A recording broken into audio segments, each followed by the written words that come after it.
Eles construíram o sistema mais generoso da história da humanidade. Saúde universal, aposentadoria digna, educação de qualidade, seguro-desemprego robusto. O chamado estado de bem-estar social foi apresentado ao mundo como modelo a ser seguido, inclusive por nós aqui no Brasil. Mas algo começou a rachar. Quando você olha os dados reais, não a narrativa oficial, você percebe que o que está acontecendo na Europa não é um problema passageiro, é uma crise estrutural, matemática, inevitável, que a gente fala aqui há anos. Matemática. Essa semana, a Dinamarca segue sendo manchete internacional. Um governo de esquerda, social-democrata, implementando as políticas de imigração mais duras do velho continente, copiado pelos trabalhistas da Grã-Bretanha do primeiro-ministro Starmer, inspirando a Suécia, que baixou a idade penal para 13 anos, porque gangues criminosas estavam controlando crianças como assassinos de aluguel, na Suécia, inspirando inclusive a Suíça, que votou um teto de população, inspirando a França, que afoga em dívidas, um estado que não se sustenta mais e, vale lembrar, é o maior estado do mundo, com peso de 60% frente ao PIB. Por que isso está acontecendo? Pelo que a gente vem dizendo há anos aqui nesse canal. O estado de bem-estar social europeu foi construído sobre um tripé: demografia favorável, crescimento econômico e contribuintes em números suficientes. Os três estão desmoronando ao mesmo tempo. E quando a conta não fecha, os governos precisam colher reformas de verdade ou encontrar bodes expiatórios.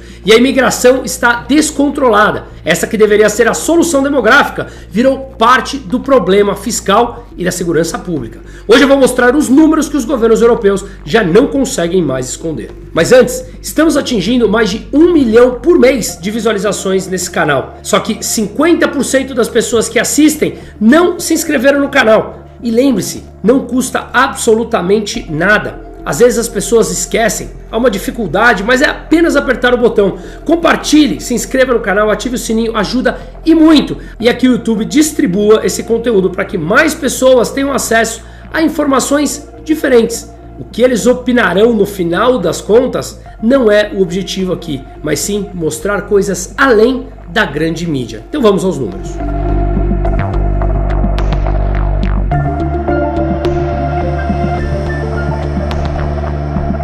Então vamos lá. Sem imigração, a população da União Europeia está projetada para cair de 451 milhões de pessoas em 2022 para 406 milhões em 2050, uma queda de 10%. A população em idade ativa de 20 a 64 anos deve cair de 264 milhões para 207 milhões, uma queda de 21%. Enquanto isso, o número de idosos 65 anos mais deve crescer 32 milhões de habitantes. Quase 94 milhões de europeus, cerca de 1 em cada 5, são oficialmente classificados como risco de pobreza. Segundo a Eurostat, 45,4% dos europeus relatam dificuldade para chegar ao fim do mês. A Alemanha deverá perder cerca de 6 milhões de cidadãos nos próximos 25 anos. A Itália verá sua mediana de idade subir dos atuais 48,2 anos para 53 anos em 2050 e sua população encolher de 59 milhões para 52 milhões de habitantes. O chanceler alemão Friedrich Merz declarou publicamente, abre aspas, o estado de bem-estar social como conhecemos hoje não é mais economicamente sustentável com o que estamos produzindo como economia nacional. Ora, isso não é novidade alguma, mencionamos isso aqui há anos, não por genialidade, por pura matemática. Então vamos entender alguns dos principais países. Vale lembrar que entre 2018 e 2020 foi meu último período na Europa. Dos 6 anos totais, foram os últimos 2 que eu passei por lá. E eu tive a oportunidade de conhecer gestoras e family offices em 21 países, conhecendo por dentro, entendendo a mentalidade, a cabeça de investimentos dessas pessoas. Contextualizando, o Brasil passava por uma queda da taxa de juros e imaginava que isso poderia durar um pouco mais. Ledo engano e ingenuidade minha. Consequentemente, queria passar a ideia para os investidores como a mentalidade de alguém que tem estruturalmente taxa de juros baixas, como os países europeus, funcionavam para aplicar isso aqui ao Brasil. Foram anos de extremo conhecimento, repassado entre todos os clientes. Então eu vou deixar o QR Code na tela para que fale com a minha equipe, comigo diretamente, para um planejamento, para entender essas oportunidades, para falarmos a respeito. E por que eu estou falando isso agora? Justamente porque todos esses países que eu mencionarei aqui, esses números, eu tive o prazer de conhecer dentro deles o funcionamento do mercado financeiro. E eu sou extremamente fã dos países nórdicos. Apesar de não defender um estado grande, lá pelo menos, apesar de ter esse estado grande, você tem uma liberdade de empreendedorismo, uma liberdade individual, portanto, muito mais próximo de algo que eu defendo. Fora a qualidade de vida, que é muito mais alta. Vamos primeiro então falar da Dinamarca. Uma população de quase 6 milhões de habitantes. A proporção de residentes dinamarqueses que são imigrantes passou de 2,6% em 1980 para quase 13% em 2025.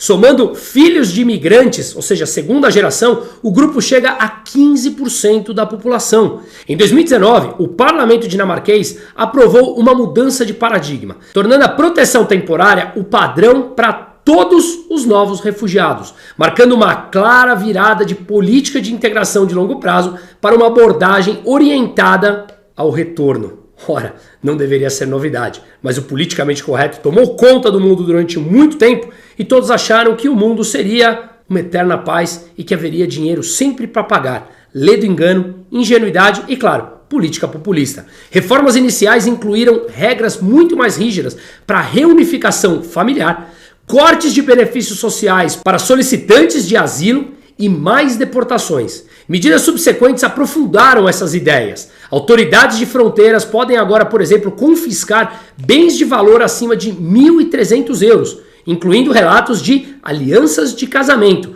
de imigrantes irregulares para cobrir os custos de processamento. Claro, há um custo para você manter aqueles imigrantes. Isso não é opinião, isso são dados. Solicitantes de asilo cujos pedidos são rejeitados têm 95% de chances de serem removidos do país. Em 2024, havia apenas 4 novos pedidos de asilos para cada 10 mil habitantes na Dinamarca, contra 16 por 10 mil no Reino Unido e 20 por 20 mil na União Europeia como um todo, na grande média. A Lei da Habitação de 2018, conhecida como Lei das Sociedades Paralelas ou Antigueto, visa bairros onde tem mais de 50% de moradores que são de origem não ocidental e enfrentam desafios socioeconômicos. A lei permite, veja bem, realocações forçadas, policiamentos intensificando a demolição ou venda de habitação pública. O novo ministro de Integração de Imigração da Dinamarca anunciou que o país passaria a aceitar 0 solicitantes de asilo. Os dados do crime continuam sendo alarmantes para padrões dinamarqueses. Veja só que interessante, imigrantes não ocidentais, que representam hoje 8,5% da população dinamarquesa, cometem 14% dos crimes de violência grave e 24% dos estupros. A segunda geração de imigrantes não ocidentais, com apenas 2,2% da população, são responsáveis por 15,6% dos crimes violentos e 8,1% dos estupros, segundo os dados oficiais. No total, perpetradores de 29,6% dos crimes violentos e 32,4% dos estupros são de origem não ocidental, apesar de representarem apenas 10,6% da população. Em 2022, dos 17.240 condenados pelo Código Penal entre 15 e 79 anos, 30% eram imigrantes ou descendentes, sendo que esse grupo representa 15,2% da população dessa faixa etária. Isso implica uma taxa de condenação de 2,4 vezes maior do que a dos nativos dinamarqueses. É impressionante. O governo dinamarquês calculou que em 2018 a contribuição líquida total dos dinamarqueses de origem nativa foi de 41 bilhões de coroas dinamarqueses. A contribuição de imigrantes e seus descendentes foi negativa, de menos 24 bilhões de coroas dinamarquesas. Ou seja, não contribuem para o Estado, mas são um altíssimo custo para o Estado e ainda cometem 2,4 vezes mais crimes do que os nativos. Fica claro que isso precisa de uma atenção. Portanto, depois que o Partido Popular Dinamarquês, os considerados extrema-direita, e eu falo entre aspas porque eu não gosto desse termo, principalmente colocado pela grande mídia. Portanto, o Partido Popular Dinamarquês obteve mais de 1/5 dos votos em 2015. Enquanto isso, os sociais-democratas perceberam a situação complicada para eles em questão de voto e mudaram significativamente a sua plataforma de imigração. E o Partido Popular Dinamarquês caiu de mais de 20% de intenções de votos para apenas 2,6% em 2022. E os mais à esquerda, os sociais-democratas, mudaram sua política, endurecendo contra a imigração, algo que a população demanda. Tá claro isso. Um outro país importante, que eu também tive o privilégio de conhecer mais profundamente, é a Suécia. Em 2024, aproximadamente 1.700 crianças e adolescentes menores de 18 anos foram identificados como membros ativos de redes criminosas na Suécia, representando 13% dos agentes do crime organizado no país. O número de crianças envolvidas em tiroteios que resultaram em feridos ou morte triplicou nos últimos 5 anos, de 9 em 2019 para 29 em meados de 2022. No grupo de 15 a 20 anos, os suspeitos de crimes violentos graves na Suécia aumentaram quase 400%. Estou falando entre 2014 e 2023. Em 2024, 120 menores de 15 anos de idade estavam envolvidos em investigações de homicídio.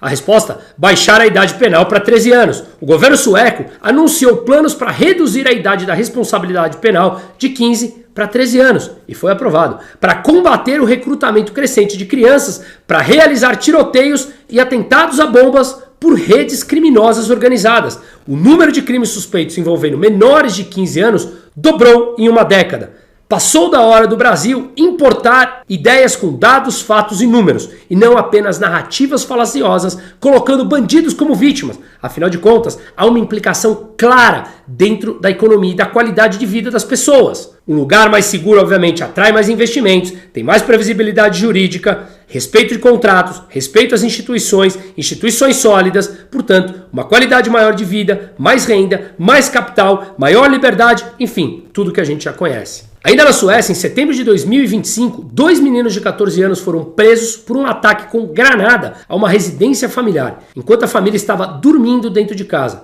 Embora condenados pelo ataque, foram liberados sem punição devido à sua idade. Uma investigação policial revelou como um traficante de 19 anos ofereceu a um menino de 11 anos 150 mil coroas suecas, algo como 13.600 euros, para cometer um assassinato. O menino havia postado no Instagram, abre aspas, mal posso esperar pelo meu primeiro cadáver. Sobre a Suíça, o país, talvez um dos países que eu mais goste no mundo, que mais se assemelha a algo que eu defendo. Em novembro de 2025, o Parlamento Suíço aprovou um pacote que introduz tetos anuais numéricos para categorias de trabalhadores de países terceiros. Ela exige controles biométricos sistemáticos em todas as fronteiras terrestres, reduz os prazos legais para processar pedidos de asilo de 140 para 90 dias. E a imigração suíça, mais de 50% dela é de dentro da União Europeia, ou seja, trabalhadores qualificados que, para estarem no país, precisam ter um emprego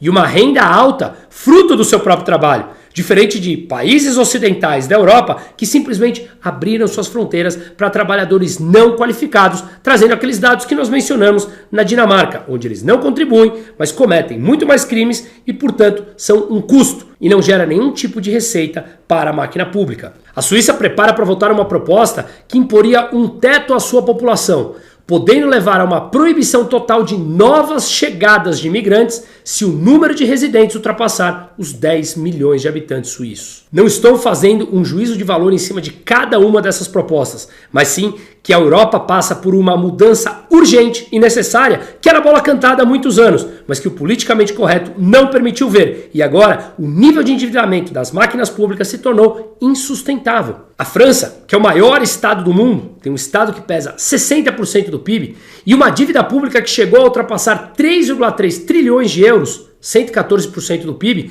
tem um déficit anual do governo em torno de 6% do PIB. E o sistema previdenciário enfrenta um rombo de 23 bilhões de euros, muito acima dos 15 bilhões do ano anterior.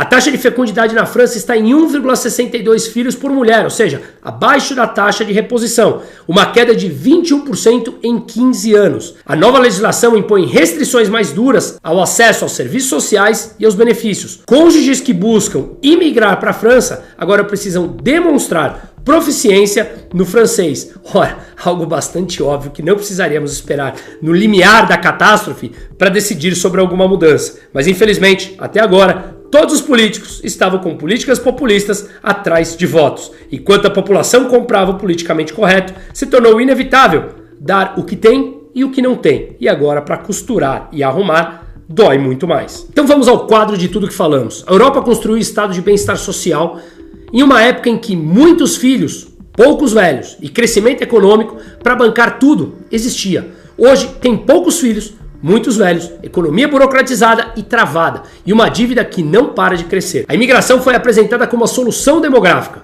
mas a Europa trouxe imigração em massa, sem integração efetiva, sem exigência de contribuição fiscal, sem critério cultural mínimo e agora colhe os frutos. População que consome mais serviços do que contribui, bolsões de exclusão social dentro de suas cidades, crime desproporcional e o paradoxo político de que são os próprios governos de esquerda, como na Dinamarca, que estão tendo que adotar soluções que antes chamavam de extremistas. Quanta hipocrisia, não é mesmo? O mais importante, isso vai contaminar outros países, porque é uma demanda da população. Em democracias, quando os eleitores percebem que o modelo não funciona, eles votam por mudanças. E estão votando em toda a Europa, em governos de esquerda que fecharam os olhos por tempos demais e que agora, pragmaticamente, estão copiando o manual da Dinamarca para sobreviver eleitoralmente. Lembre-se isso, eleitoralmente. O estado de bem-estar social não vai desaparecer da noite para o dia, mas ele vai encolher, já está encolhendo. Em números, vai ficar mais seletivo, vai exigir mais contraparte. E os países que não fizeram essa transição de forma ordenada, como a França, por exemplo, que combina dívida explosiva com paralisia política e uma população altamente socializada, vão enfrentar muito mais crises do que os outros países que aceitarem as mudanças urgentes e necessárias. Eu não estou torcendo para nada disso, eu estou descrevendo a matemática, e a matemática não tem ideologia. E aqui no Brasil passamos por mais do mesmo. Não pela imigração, porque nós somos exportadores de pessoas e não importadores, principalmente de mão de obra qualificada, mas sim de uma real, urgente e necessidade de mudança, que passa principalmente pela mudança da mentalidade implementada por anos, 22 anos mais especificamente, de parasitismo político implementado pelo PT. O mundo precisa de uma mudança urgente. E ela já está acontecendo. Se esse vídeo fez sentido para você, compartilha com quem ainda acredita que o modelo atual europeu é o futuro. O futuro já chegou e ele parece muito diferente do que prometeram. E tudo isso nos traz oportunidades e necessidade de alocação do nosso capital. Me coloco à disposição e será um prazer imenso falarmos e debatermos. Seguimos.